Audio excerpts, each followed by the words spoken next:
All right, so first play we're going to look at, 2nd and 2, one of the Patriots' first offensive plays. One of the biggest things that we want to see from Drake Maye and Josh McDaniels is maximizing his mobility. A lot of that's going to come with moving the pocket. But the first thing that's going to come to a lot of people's heads is, okay, if you're moving the pocket, but you're not really an outside zone type of team, how are you going to do it, right? How does it look? Right. Right. Well, first of all, they're not going to completely go away with the bootlegs and the outside zone action, but I think it's important to know there's different ways they can actually get to it. So first of all, I'm going to show some wide zone action because this was something we saw more of when Josh McDaniels was in Vegas. He had Jimmy Garoppolo, who came from an outside zone system, Josh Jacobs, who was very good in an outside zone system, and quarterbacks who were better throwing on the run. So we saw a little bit more of this. Here, we're going to see the split zone action. Whenever you see a tight end off the ball close to the formation, expect that he's going to sift or basically move across the formation. That's just what we're going to get here. You're going to get the outside zone action, but the tight end is actually going to be on a slide route, wide open. Look at all that space because of the run action. Easy first down there. Now we're going to get counter wide zone action. So first, you're going to get Jacoby Brissett motioning in. This is usually what their receivers do in the Josh McDaniels system, or really in any system, when you're running duo, because you're trying to get this receiver inside to basically add another fit and make it so that the running back is one-on-one with the corner who was originally covering that receiver. But here, they're going to make it look like counters. So you get the step, you get everybody kind of going this way, but it's actually wide zone with the running back going across. All of that confusion gets the defense flowing one way, quarterback rolls out the other. Another easy completion to Michael Mayer in the flat for an explosive gain. Now we're going to get to gap action. It's not always outside zone. We actually saw a little bit of this from Drake Maye last season, but you can also move the pocket by pretending that you are running a gap scheme. Seen this also from Josh McDaniels, like what we saw earlier on the Hunter Henry touchdown, where you pull the guard, it makes it look like a run, but you don't just have to go straight drop back. Here, you get the jet motion and the puller coming across, a really common way that Josh McDaniels will run these long trap runs, but the quarterback is going to split out on the bootleg after the tight end chips him just enough to slow down that edge rusher. Remember the Jets when Will McDonald wasn't blocked at all. That little chip is very important. Now, that's how you can do it from under center. But with Drake Maye, you also expect he's going to be in the shotgun a little bit more because you want to be able to open up the run game and use the threat of his legs against defenses. But you don't just have to do it on things like RPOs and design runs. You can do it off of play action. So here, get the motion from the tight end. That's basically a coverage identifier. It tells him that it's going to be a zone coverage. Then you make it look like wide zone. Cam Newton boots out to the other side. Now, you have one receiver coming across on the backside. You got the hitch open, and you got a little bit of a corner route. Probably could hit either one of these. The fun part is with Drake Maye, there are no limits. He can hit the deep, he can hit the intermediate, or he can hit the shallow. Here, Cam Newton throws deep, unfortunately does miss because the throw is late. But another example of how you can kind of make that work. Another example, I just really like this one. You actually have James White as an outside receiver in the bunch. So this is 21 personnel, more pony with the two real halfbacks. Get a little bit of an orbit motion to get the defense thinking they might be going one way, but you actually sprint out the other. This one actually was a solid completion to N'Keal Harry. So when it comes to moving the pocket, it's not all outside zone stuff. I still think we're going to see a lot of that, probably more than we did during the Mac Jones and the Tom Brady era. But as we saw in Vegas and as we saw with Cam Newton, Josh McDaniels has the kinds of plays in his playbook that would allow Drake Maye to get outside the pocket and really show off his arm on some of these bootleg actions. All right, so moving the pocket is okay, fun-ish for a mobile quarterback.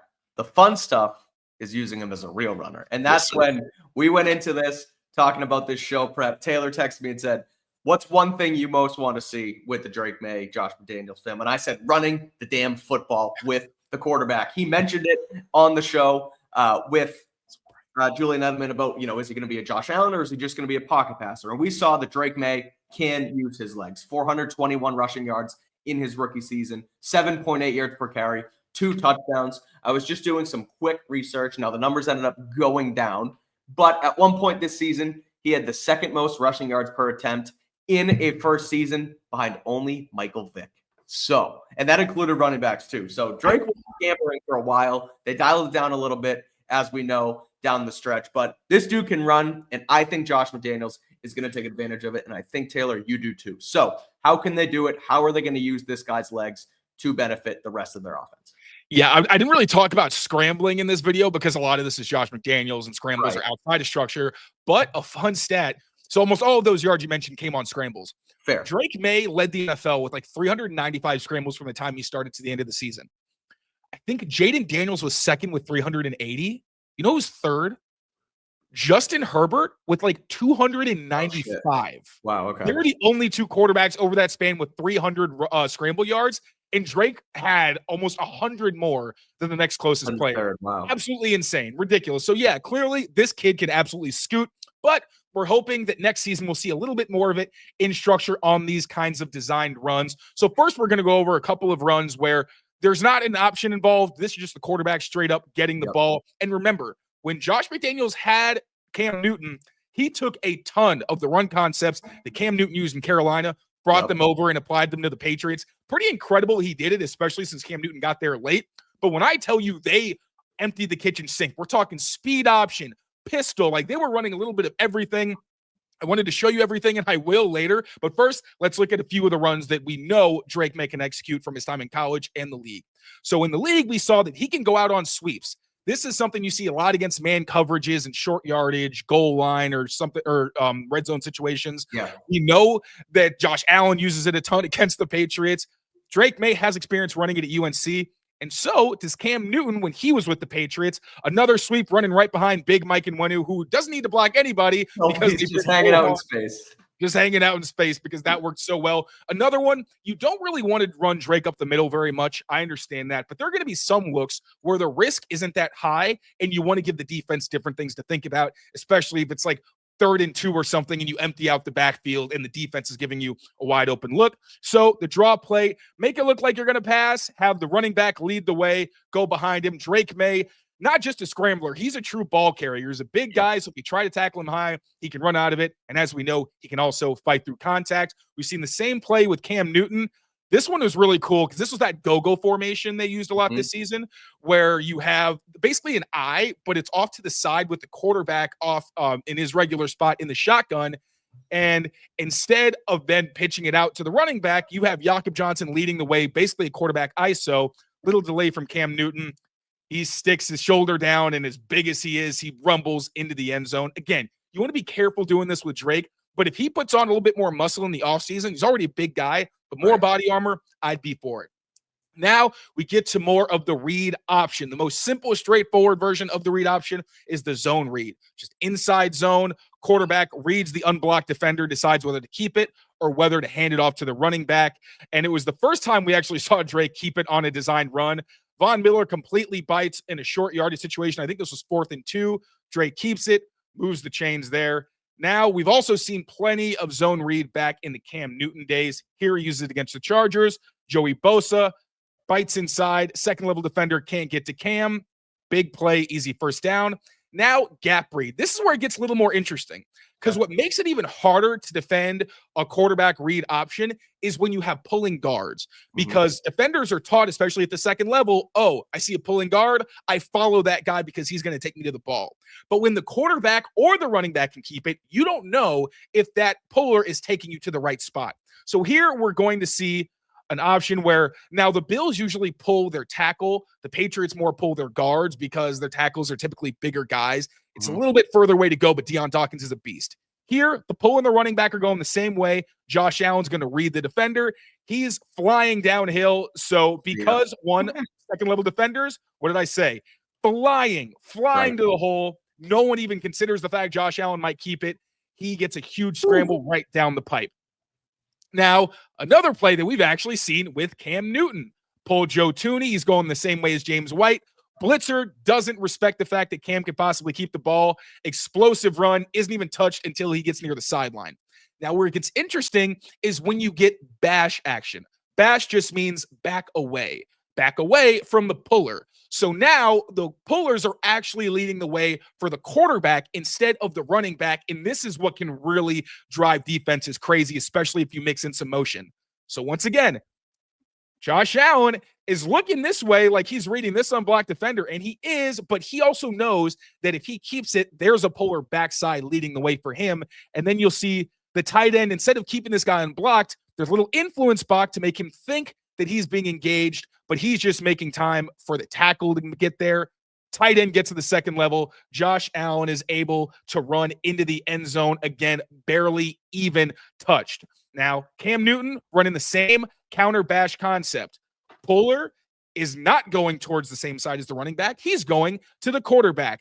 You're looking that way like you're reading that defender. Instead, keep the ball, run behind. You're pulling guard. Nice little scramble there from Cam Newton. And then there were also some other concepts, like I mentioned, I really liked. There was like some speed option where the quarterback runs like he's pretty much more of like an outside zone kind of situation. Pitch it based on where the defender reads. Also, we saw some pistol action. We also seen that with like Jaden Daniels, where they'll go with a duo option where you have the running back in the pistol. The quarterback is reading the edge defender. You either just let it on the dive if the defender decides to squeeze. If he stays put, you have different options. So I'm getting a little bit in the weeds there. I got really excited going through this, and I had to kind of contain myself. But pretty much everything that we've seen from Drake Maye in college, we've also seen during the Cam Newton days. And like you mentioned, Josh McDaniels brought up Josh Allen and saying, oh, maybe we can do different things with Drake. Those are some of the concepts that we've seen from Josh Allen also translate to the Cam Newton playbook. I mean, this is why the Josh McDaniels idea is so exciting. And now a lot of guys do this. Alex Van Pelt mentioned, you can only run what your guys are comfortable with. But Josh has done it to like the most extent, where he had Tom Brady, one of the least mobile quarterbacks in football, ran the offense successfully that way. And then, yeah, the offense wasn't great overall under Cam Newton, but being able to, you mentioned, in a year, but he came late too. He signed in June, and then they basically revamped and brought that entire, the run action into the offense with Cam Newton was able to get it done that way too. So it's good stuff. I didn't even touch on Jacoby Brissett either, because obviously the Houston game, that's right. He was using even more unconventional looks because Jacoby was running from under center. So they would have like an offset back in this really weird under center look. He would fake a jet sweep or he'd fake a pitch and then just go out the back door. And no one knew he had the ball because all the action was going the other way. So I know there's some questions about Josh in this system, but when it comes to running with Drake Maye, if that's what you're looking forward to, maybe they'll do a little bit less because Cam had to run to be successful because he couldn't throw. But I think we'll see a lot more of Drake keeping it in some critical situations. And that's where we look at our final section of the film is these layered concepts, RPOs. You also have a triple option in here, which will be exciting. But that's where Mike Vrabel mentioned the offense, and we want to do things that our players are comfortable with. We're not just going to run RPOs just because we want to run RPOs. We're going to run RPOs because our guys are comfortable doing so. And I think we'll be able to do it here with the Patriots, with Drake Maye. So take us through these layered concepts that the Patriots and Josh McDaniels could run. Yeah, and we've kind of seen the Patriots. We saw the Patriots dabble a little bit in RPOs. Most of them were bubbles. I'm ignoring those because those are very easy to install. They're pretty straightforward. Sure. I'm more interested in the downfield RPOs because that's where I think Drake is a real problem, because I think he reads these out pretty well. He's got a quick release. He can adjust his arm angles. We're going to see that a little bit right here. On this one to Demario Douglas. He's going to pull it, see that void in the defense. Even though there's a defender right in his face, he's able to get it outside arm to Demario Douglas for a chunk of yards on first down. We actually saw this. I believe this is with Mac Jones. Even he was throwing some downfield RPOs. Not a ton, but they were in the playbook. Going to get a slant here from Nelson Aguilar. Little flat route here from Jacoby Brissett. Mac's going to pull it. Nice throw over the middle. Like all the space this creates. That's why I like the downfield RPOs. It's one thing, okay, I have to defend a bubble screen. But really, what is a linebacker supposed to do when he's this far away and you're throwing that far behind him? It's pretty much indefensible as long as the offensive line doesn't get a penalty. I'd love to see more of those kinds of actions. Even Cam Newton and N'Keal Harry. Oh, yeah, this was actually the game. But in that Seahawks game, I remember like N'Keal took a big shot to the head. It was a pretty nasty hit. But that was another chunk play on a similar concept. But we also saw different types of route combinations. Here, you're going to get the slant from Julian Edelman, but you're going to get an out. I believe it's from Damiere Byrd here. So we get the slant there. Cam probably going to hit this, but he waited a little bit longer on the out to Damiere Byrd. Just, again, some diversity of concepts, not just all slants, which is pretty much all Drake threw. You get some different things here. Also, we saw when Jimmy Garoppolo was in Vegas with Josh, a lot of these under center slant throws, because what the 49ers would do a lot, because they were in so much outside zone.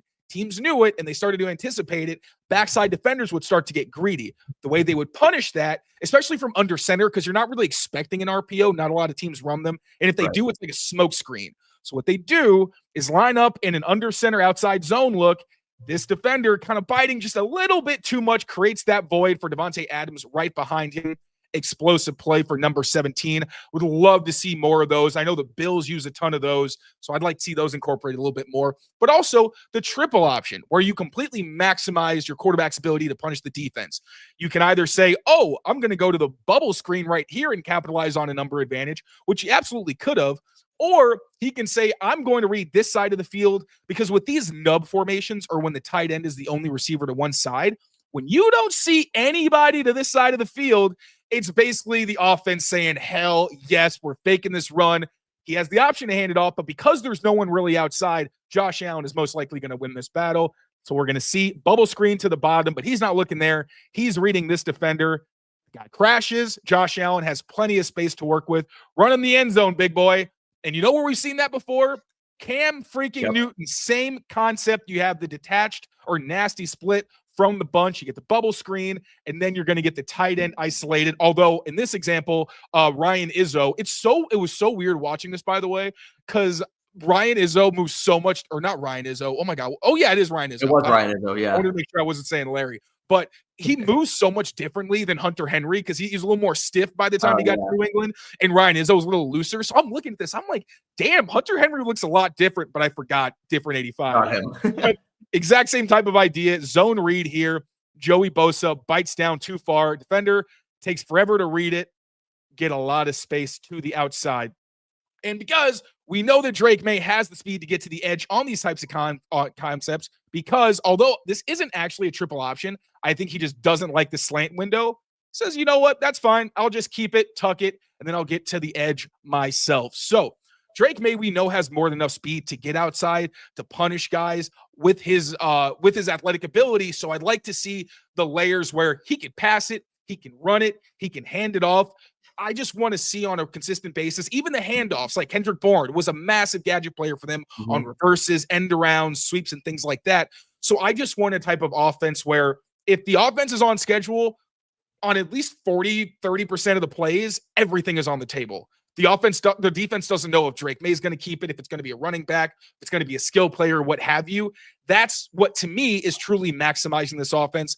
Motion's a big part of it as well. Josh isn't big with motion. He's kind of middle of the pack, but he uses it with purpose. I'd like to see a little more of the short motion, the things that we've seen from more of the West Coast offense. It's just because they give receivers such an advantage of a head start speed-wise, not being able to press them, what have you. Right. But, yeah, a lot of ways that we've seen from the past with Cam Newton, with the Raiders, even with Mac Jones, that McDaniels has a very diverse playbook. I don't have any doubt that he's going to have the ability to maximize Drake Maye. It's more going to be about how much Drake can take on and what the kind of, I would say, checkpoints are for his development. Can you believe in my glory days of Division III college football that we also ran that triple option where we had the read option, then we had the bubble out, and you read, where's leverage this way, that way. Yeah, I had the ability to pull the ball. I didn't do it that often at all, but technically it was in my repertoire. But no, that's exciting. It looks like it looks like this is slam dunk strong. We shouldn't get ahead of ourselves. We got ahead of ourselves last year, but it feels like these two together can be a good pairing with Drake's, massive skill set, strong arm, throwing down the middle, running the football, his ability to take in a ton of information, which he did last year, and kind of use that. Obviously, it'll be different, new system, a lot of learning to do, but year two jump is exciting for quarterback Drake Maye. So I believe that's going to do it here for our film room on Drake Maye. Tayler, thank you for taking the time, cutting that up, knowing what to talk about and what to do. I appreciate it. It makes my job easier, and I know that the fans of the show like it too. So this was fun. That is Drake Maye and how Josh McDaniels and him can work together on this offense. I mentioned this morning on the show that we were going to do a mailbag today. We're pushing that to tomorrow. We wanted to get as much film in as possible on Drake and Josh. So tomorrow, we're going to look at Terrell Williams, Patriots' new defensive coordinator, a little bit backstory on him in Detroit. And then we're also going to take your mailbag questions after that. So we'll re-ask for those on Twitter. We'll publish that again, throw them in as many as possible, and come back here tomorrow to ask those questions as well. We're TBD on a time, or do we know what time we're going tomorrow?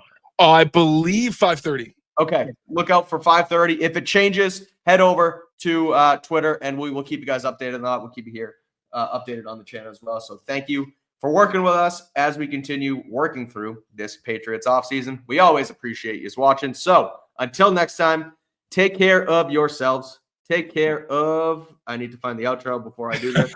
And it's gone. Where is it? Where's our outro? I guess I'm just ending it. Our outro is gone. So take care of yourselves. Take care of each other.